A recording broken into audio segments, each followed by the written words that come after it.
Good evening, aspirants. I hope my voice is audible to you.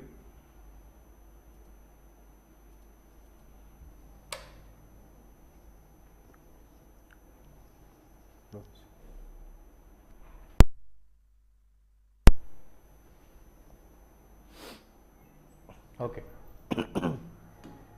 So we were discussing about inflation and indices. We discussed about IIP, Index of Industrial Production, is the one which we have discussed in the previous class.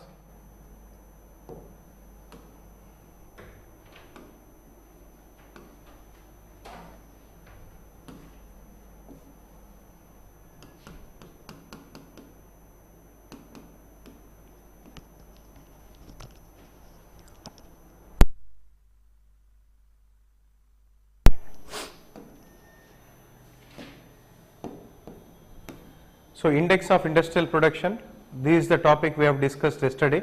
This is one of the important indices to understand the industrial productivity. We spoke about the core industry, and we also spoke that 40% of this index is part of core industry, and we have opened up and we saw use based IIP also. Then causes of inflation, two important ones which you need to remember: demand pull and cost push inflation, which I have discussed in previous classes. When I discussed about supply chain, I have spoken about that. Then what is Phillips curve? Phillips curve, you can see here we have inflation and another side we have unemployment.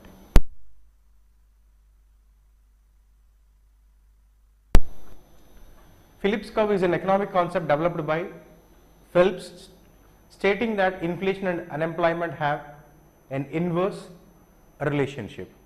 He is trying to tell you that unemployment and inflation have inverse relationship, which means if inflation is there, then unemployment is less. If inflation is more, unemployment is less. If inflation is less, unemployment is more. How this is working? This is the basic assumption. As we saw, if inflation is more, the supplier will make more profit and he will expand the industry. Industrial expansion will happen, where employment will happen,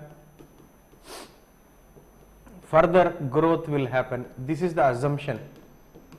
This is the assumption which we spoke about. The theory claims that the economic growth comes from inflation. If there is inflation, the economic growth comes, which in turn should lead to more jobs and less unemployment. So it is having inverse relationship, unemployment and inflation have inverse relationship. The belief system caused many governments to adopt stop-go strategy, where a target rate of inflation was established in fiscal and monetary policies they have used to expand or contract the economy to achieve the target rate. So this basic assumption made the governments to believe that growth will happen through inflation, and they have set targets for inflation through two important policies. As I said yesterday, to increase aggregate demand, we have to adjust monetary policy or fiscal policies. Using those policies, when we use monetary policy, immediate impact will be there in the money supply. When we use fiscal policy, long-term impact will be there, that we discussed. However, this particular concept was countered when the concept of stagflation came into picture. I spoke about stagflation in 1970s, where the growth is stagnant but there is inflation, which is decoupling the relationship between inflation and growth, right? Calling into question the validity of Phillips. Stagflation occurs when an economy experiences stagnant economic growth, high unemployment and high price inflation. About this basic assumption also I have discussed right before. This basic assumption was countered when we face stagflation.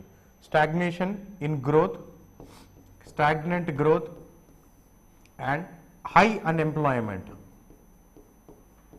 high unemployment coupled with inflation. This is called stagflation, right? So this is the Phillips curve. Do remember this. This is the basic assumption of classical economists, but somehow the economies differed with this particular concept by coming up with stagflation. So for this reason, you need to remember Phillips curve. Phillips curve is the relationship between inflation and unemployment. Then some terms.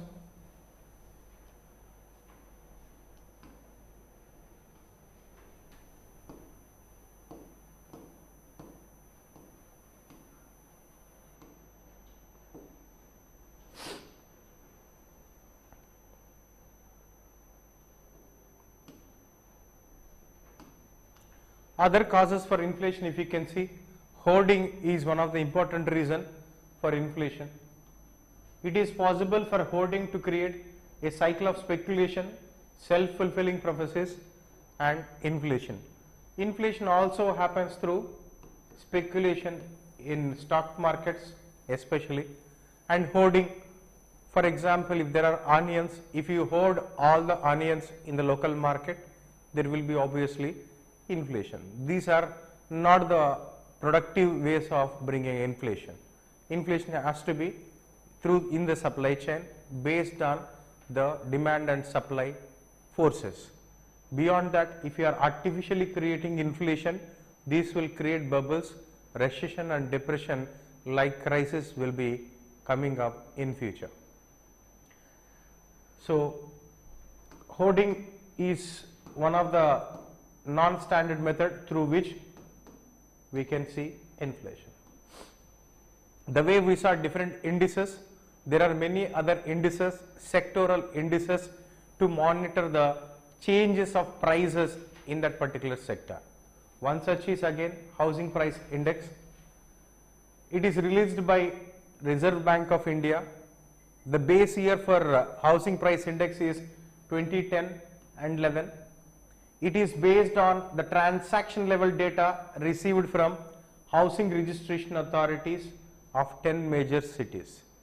So like Ahmedabad, Bangalore, Chennai, Delhi, Jaipur, likewise in 10 major cities, when housing transactions are happening, at that particular point we are trying to catch the data through surveys, right? And we have made this particular index. The base year is 2010 and 11, not 11, 12. Keep that in mind. We call this index NHB. Residex. Residex is a housing price index updated quarterly by NHB. Apart from HPI, in the same sector, in the housing sector, there is another index called NHB Residex. Residex is a housing price index updated quarterly by National Housing Bank. This is like a regulator for housing in India. It revamped Residex has been expanded to 50 cities spread over 18. So you can see the data has more supply from this than this. The base year is 2012-13. It provides promoters with a standardized tool to assess the housing demand. Tool to assess the housing demand. The government now holds 100% stake in both NHB and NABARD. Earlier there were stakes of RBI. Now NHB or NABARD, it is completely owned by Government of India. So there are two indices today. I have discussed about PPI, WPI, CPI, IIP. Today I am telling you these indices because you need to see that every other sector there are n number of indices, but what is headline index? CPI C is the headline index we have, right? That is what you need to keep in mind. Housing price index is given by RBI, NHB National Housing Bank's Residex index is given by NHB. This is having 12-13 as base year, this is having 10-11 as base year. These two indices will give you in which direction the demand in housing is going. The housing demand and the direction of the housing demand you can understand through these indices, right? So to those students who don't know what is NHB, National Housing Bank is an apex agency established to operate and promote housing finance to institutions. It is also like NABARD refinancing agency. It will promote financial supply to the banking sector. From banking sector, the housing loans will be promoted further, right? So local and regional levels, and provide financial other support incidental to such institutions and for matters connected with. So most of the times NHB is an apex bank which is working in housing sector to understand the demand in housing and to support housing sector through financing. It is also a refinancing institution. It will support banks rather than customers directly. NABARD is also like that. NABARD, National Bank for Agricultural and Rural Development. It is also a bank which is a refinancing agency. It will not give directly loans to farmers. It will give loans to rural banks, or it will give loans to commercial banks, and banks further give loans. That is the reason why we are calling it as refinancing agency, right?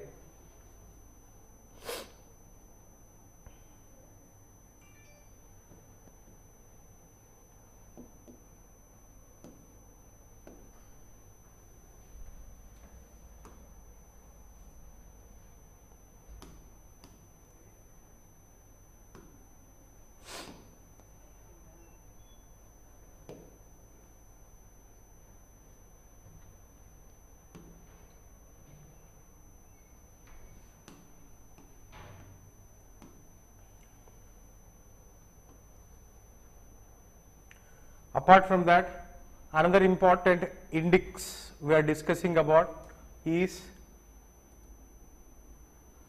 PMI. When we were discussing about budget, this is one of the important index, Purchasing Managers Index. It is a global purchasing managers index. Data are compiled by one institution called Standard & Poor's Global for more than 40 economies worldwide. This is the private institution which is coming up with this index, PMI. Normally, it is one of the important indicator in comparing economies, the position of economies. The monthly data are derived from surveys of senior executives at private sector companies and are available only via subscription. So this is having more collection of data about 40 economies. The status of those economies we will understand through this index. Who is doing this? Standard & Poor's Global. PMI dataset features headline number which indicates the overall health of the economy, and sub-indices which provide insights into other key economic drivers such as GDP, inflation, exports, capacity utilization, potential GDP, employment, inventories. All these are macroeconomic parameters. So this particular data set, this particular indices, there are many indices in this sub-indices. These indices will give you the health of economy and macroeconomic variables such as employment, inflation, growth. So all these employment can be understood by using this particular index. PMI data are used by financial and corporate professionals to better understand where economies are headed and uncover opportunities. Most of the time, private sector look for data integrity, and they look for those institutions who work relentlessly to give the exact picture of economy. So as I said, this is a subscription based model, so people prefer Standard & Poor's Purchasing Managers Index. Even in the budget, we have discussed about that. Even in economic survey, people will pick up these indices to analyze about economies. PMI is a number from 0 to 100. A print above 50 means expansion, while below 50 means contraction. If any particular economy, if the number is indicating above 50, it means expansion. If it is below 50, it means contraction. Economy is growing, economy is contracting. A reading at 50 indicates no change. So this is how you need to understand PMI. The indicator, if it is less than 50, it is contracting, it is greater than 50, it is expanding. This is how we understand this PMI. While the global composite PMI is a measure of overall economic activity of different countries, PMI is an index prevailing direction of economic trends in manufacturing and service sectors within the country. As I said, when you listen to the word PMI composite, when you listen to the word PMI composite PMI, it is a measure of overall economic activity. But when you listen to sub-indices, you have sub-indices for manufacturing and service sector. If you just see the index name PMI, it can be there for manufacturing and service sector. But when someone is talking about global composite PMI, then they are talking about economy. Purchasing Managers Index of S&P. It's a measure of prevailing direction of economic trends in manufacturing.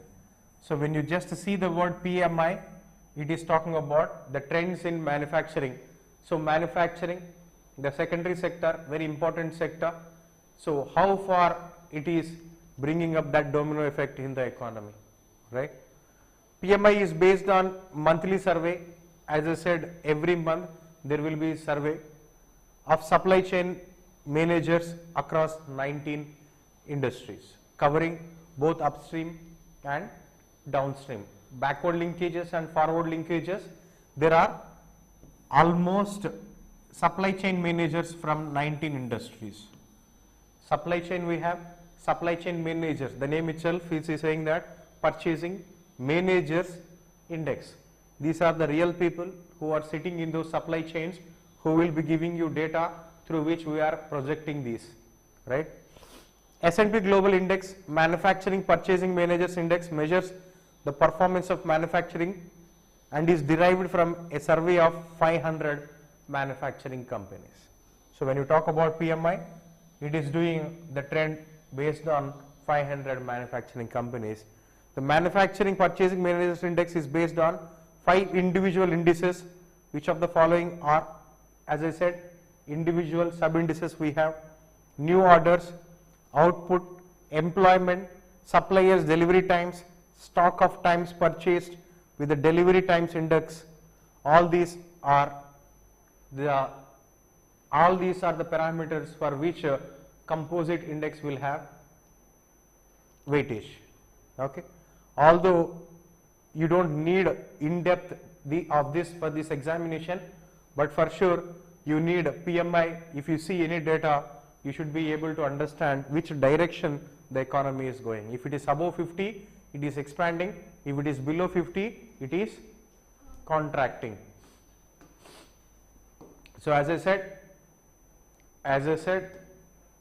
the PMI is the realistic data which is gathered from supply chain managers over 19 industries, right? The difference between PMI and global composite PMI, if you understand this, then you will understand what I spoke in industry sector in budget. The scope is that the PMI is a national level index that measures economic health of manufacturing sector of a single country. PMI will measure the manufacturing sector of a single country, whereas global composite PMI on the other hand is a composite index that covers multiple countries and provides snapshot of health of global economy. So this is, in these two, when we compare, PMI is micro variable, whereas PMI composite is macro variable. At the world level, PMI composite; at the individual country level, we have PMI.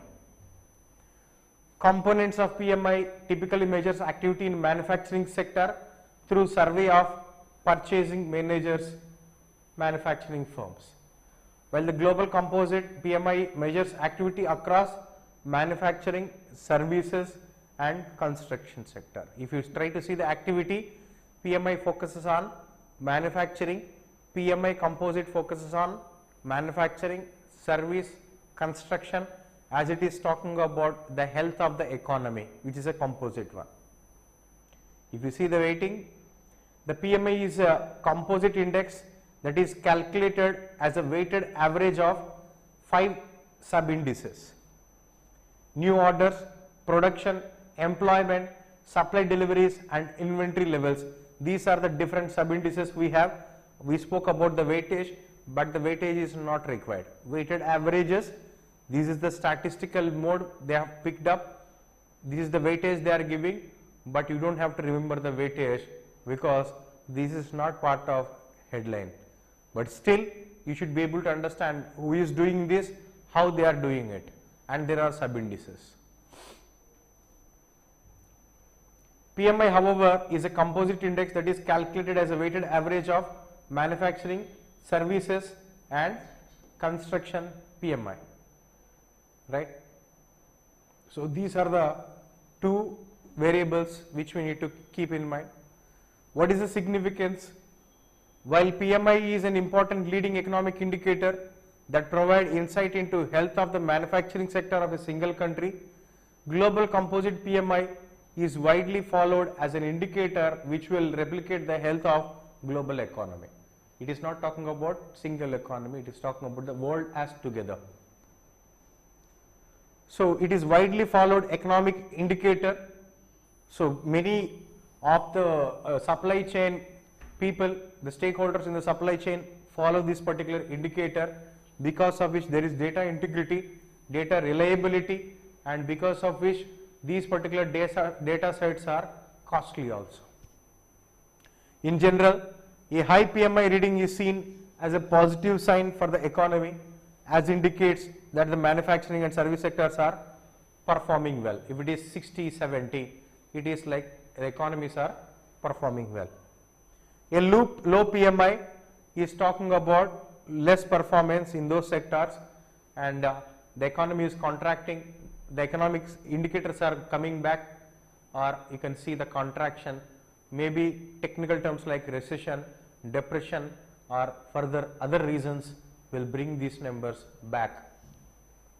Back means less than 50.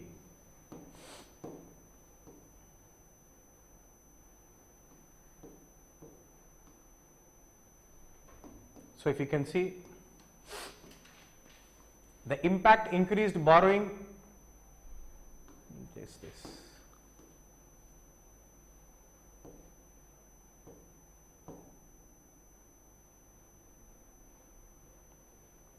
Let's see, the global manufacturing PMI has now dropped into contractory zone below 50 since September 2022. So, I am trying to take 1-2 paragraphs for making you understand the parameter. From September 2022, you can see PMI composite came below 50 and stood at 48.6 in December 2022. The moment now you see this number, you will understand that the world economy is contracting. It is not moving in positive direction. While the global composite PMI, a measure of overall economic activity, has remained in contractionary zone since August 2022 and stood at 48.2. So, you can see one is 48.6 and the other one is 48.2. When you are talking about this, you are talking only about manufacturing, you are talking about global. That is what I spoke about in budget. In budget, I have told you that we are facing international headwinds, right? The economic variables are, the economic situation in the international arena is not conducible for growth. Owing to unfavorable global developments, the IMF has projected a global growth to slow from 6.2 to 3.4 in 2022 and 2.9 in 2023. So, based on World Economic Outlook. So, now you will understand that PMI is contracting and the growth numbers which were given by IMF in World Economic Outlook document is also low, and these indicators should dictate to you that the economy is contracting. You should positively understand these parameters now. Indian economy is relatively insulated, that I have shown in budget, right?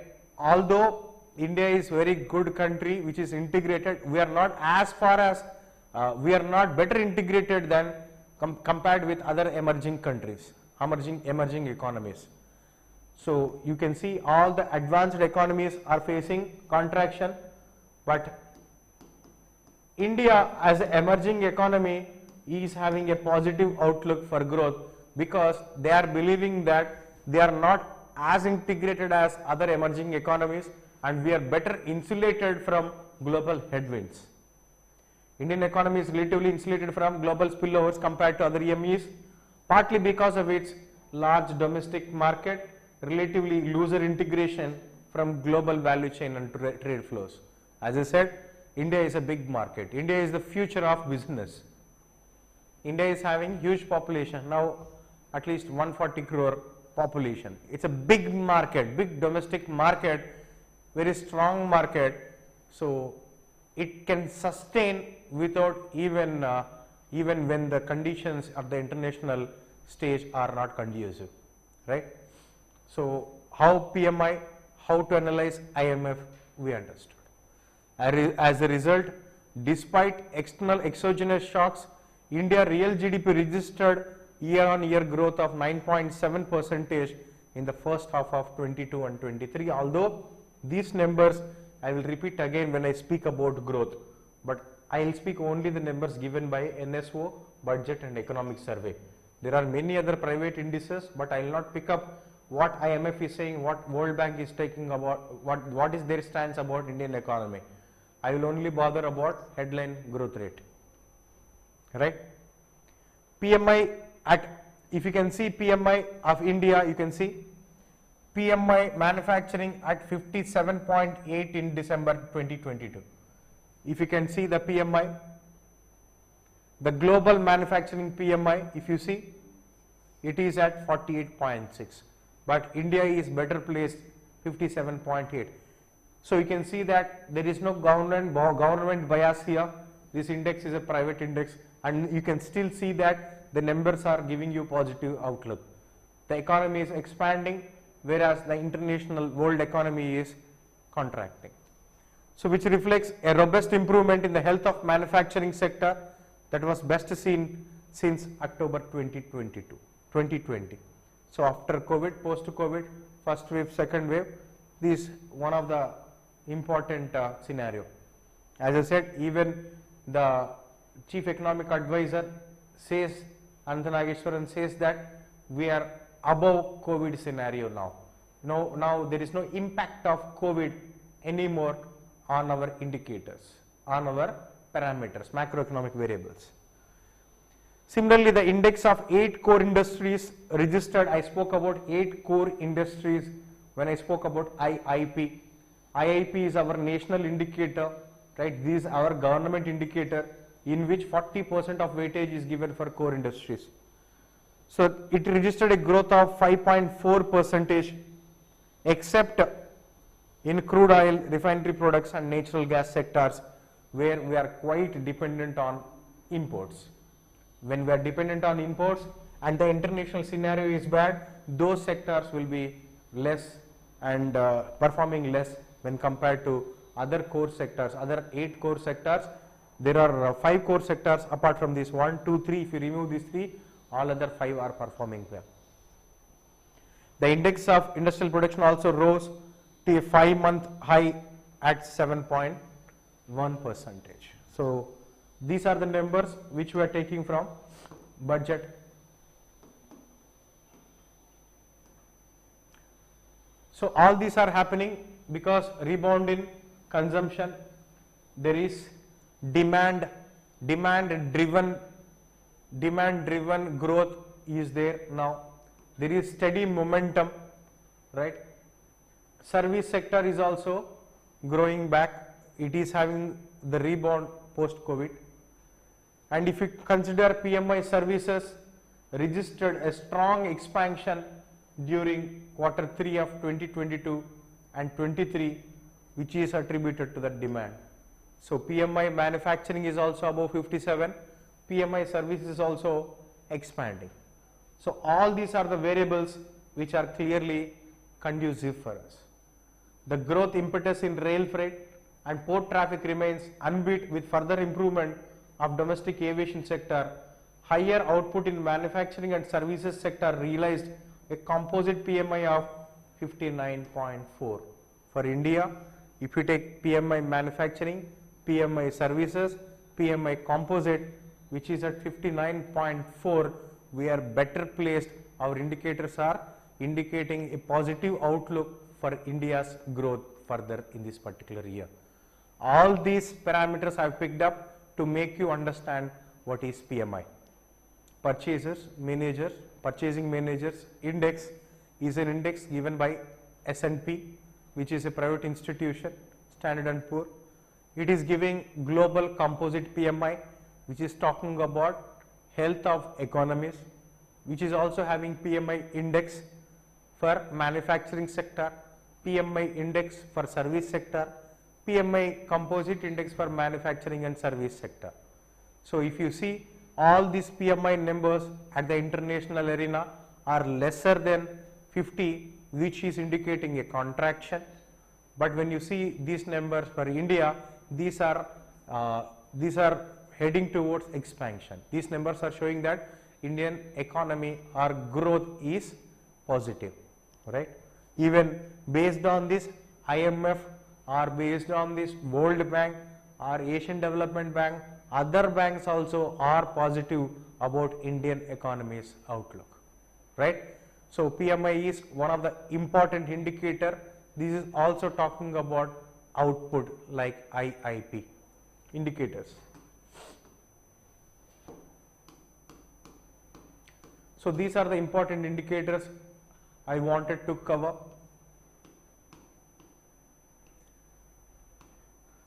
Then I would like to cover Nehru. I have covered indicators till now.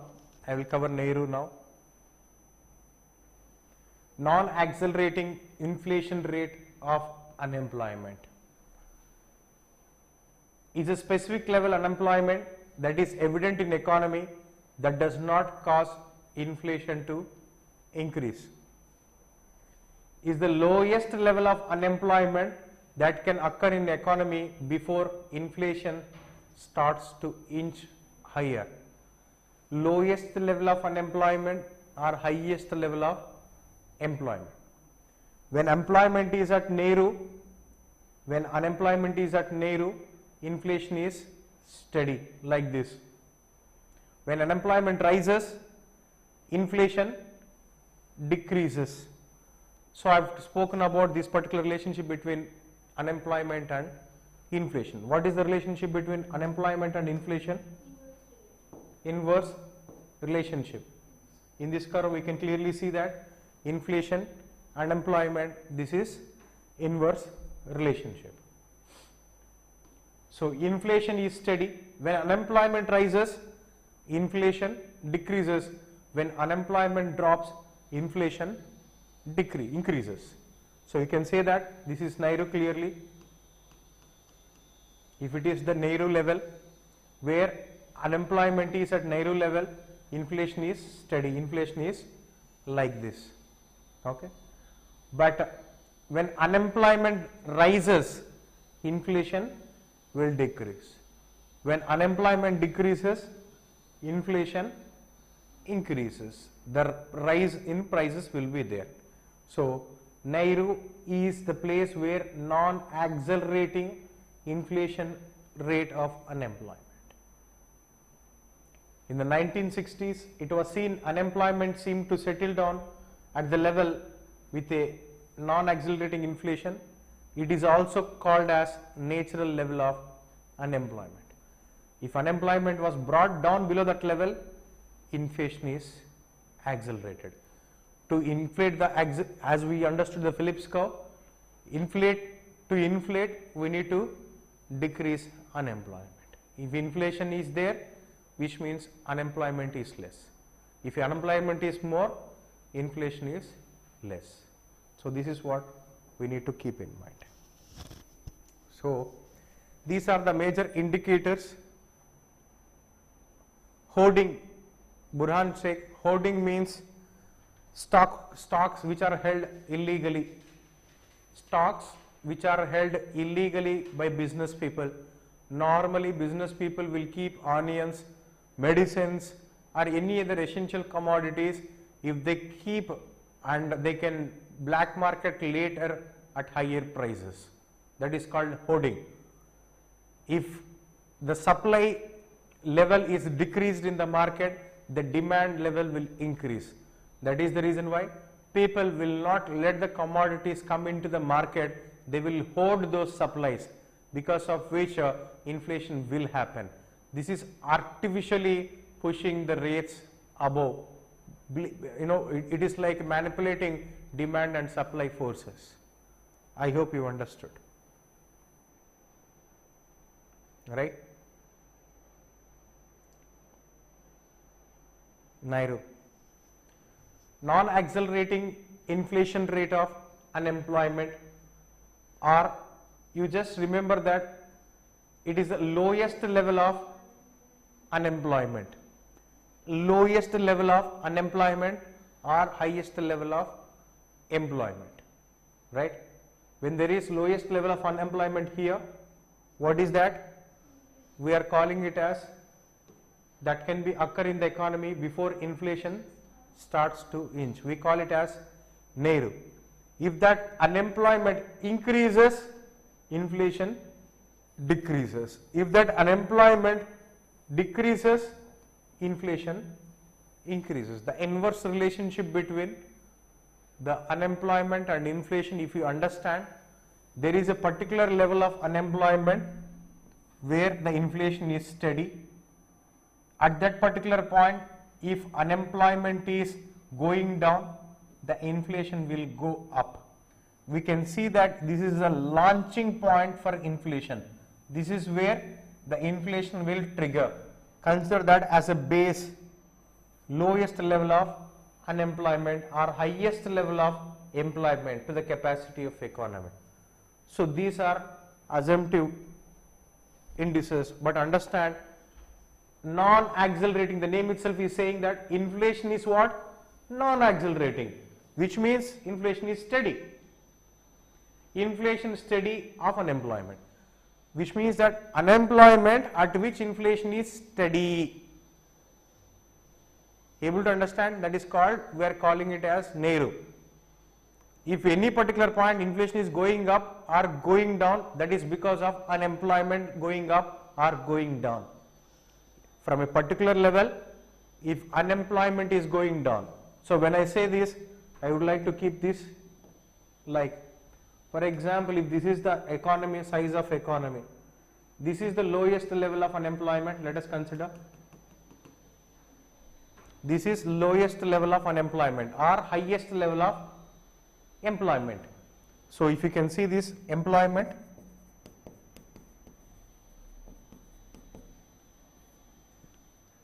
lowest level of employment, highest level of employment. Highest level of employment means lowest level of unemployment, right? When I take employment in an economy, there is full capacity and fully employed, which is lowest level of unemployment.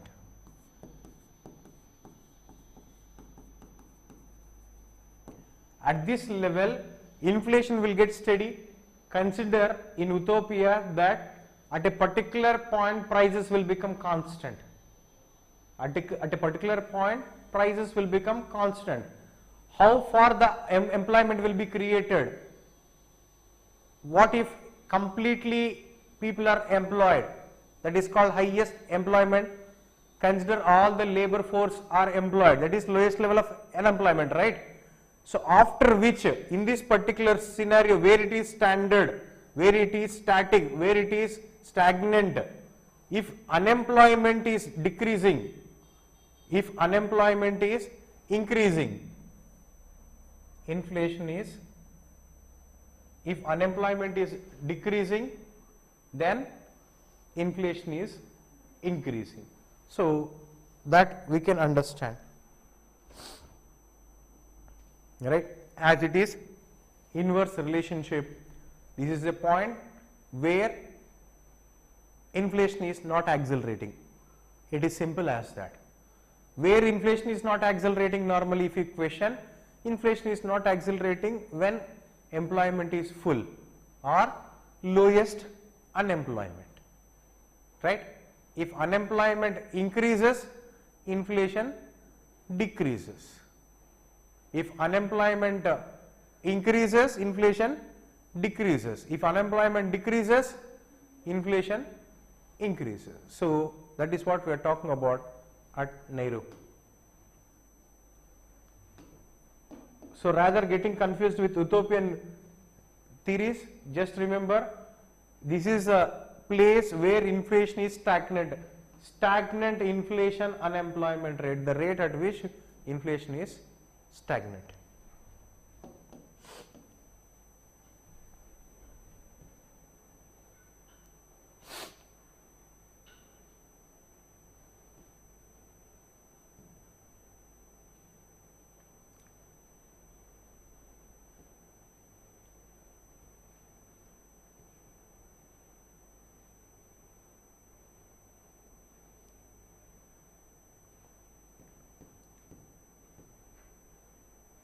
So what is inflationary gap?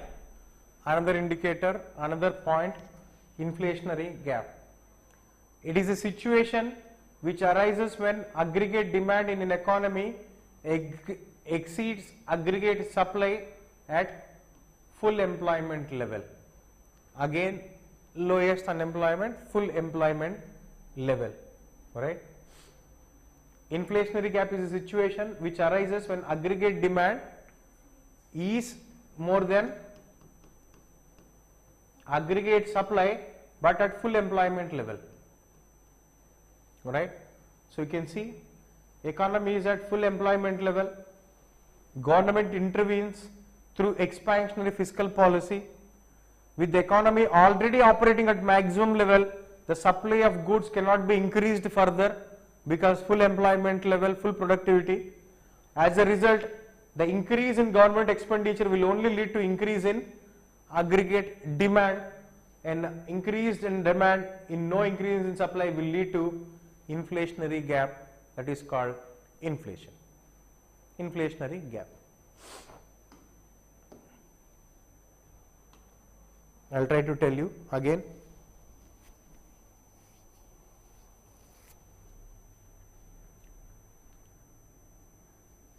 At full employment level,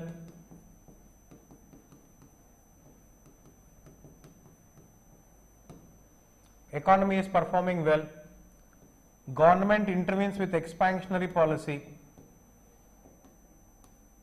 where government will spend more money. When government spends more money, people will have more money in pocket, right? When people will have more money in pocket, aggregate demand will increase, demand for products and goods will be increased. Normally, if demand is increased, supply should increase, but what will happen to supply? Supply cannot be increased because further expansion cannot happen because economy is operating at the full capacity with the full employment. If it has to expand, it has to create another factory, another employees, but all the employees are employed. There are no further employment which can be given. So what will be there?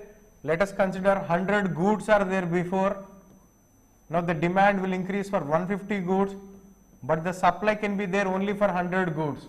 Demand is increasing, but supply is not increasing, because of which the prices will increase. That is called inflationary gap. The gap which cannot be served by the supply chain, which cannot be served by the supply side of the supply chain. Supply side intervention cannot happen. That is called inflationary gap. Normally inflationary gap is not good. Why it is not good? Demand is there, supply is not there. So all the time growth, inflation, everything should be based on the productivity. It should not be based on speculation, hoarding and other parameters. It should be based on productivity. Producing employment. By producing employment, by producing growth, by expanding economy, there should be changes in prices. Just the change of prices, jobless growth is not good. If there is growth but jobs are not getting increased, that growth is not good. We can consider these are bubbles. These are not having strong foundations. These numbers may fall any time, right? Inflationary gap. Unemployment is, I am not discussing unemployment, I am not discussing growth, I have only discussed about inflation and indicators. So what is Nehru? What is inflationary indices? So these are the major indices you need to understand. There are a couple of other factors like GDP and all. I will only discuss them when it is required to discuss. And I have said about hoarding. I would like to talk about Competitive Commission of India and wind up the session and say inflation topic is over and allocate the exam accordingly. Competitive Commission of India is established in 2002, amended in 2007 again. It prohibits anti-competitive agreements. So any agreement, any way, if you are trying to monopolize any business or practicing any unhealthy competitive practices, this is the institution which will take care of that. Abuse of dominant position by enterprises and regulates combinations such as acquisitions, acquiring control, mergers and acquisitions, everything. They will try to see if any company is trying to monopolize market, if any company is trying to bring unhealthy competition, this is the institution which will take care of that. It is the duty of the Commission to eliminate practices having adverse effect on competition, promote and sustain competition, protect interests of consumers. So there is heavy industry, there is small industry. If heavy industry wants, they can always eliminate small industry, MSMEs. But this is the institution which will protect the domestic industry and which will also protect the consumer from unhealthy competitive practices. The Commission is also required to give opinion on competition issues if reference is issued from a statutory authority established under any law or undertake any competition advocacy, create public awareness, impart training in competitiveness. So when I spoke about capitalism in the first class, I spoke what is market. In market, two parameters are important. One, price, that is the reason why we call it as price mechanism. The other important parameter is competition.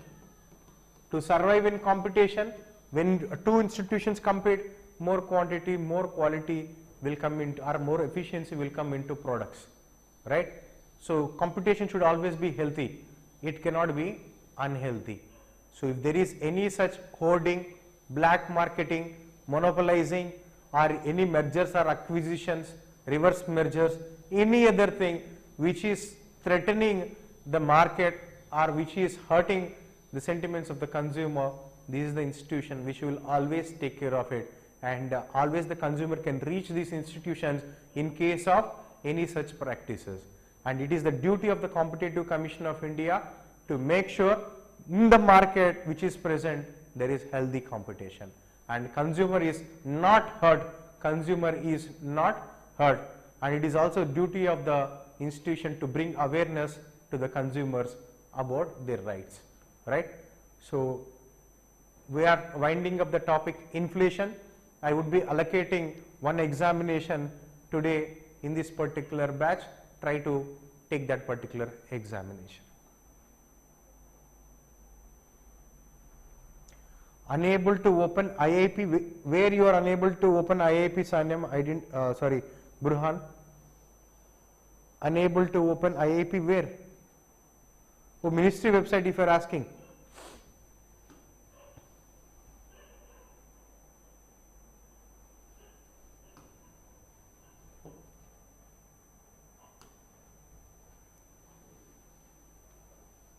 In budget also we discussed about IIP.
Press releases, mosp.gov.in press releases.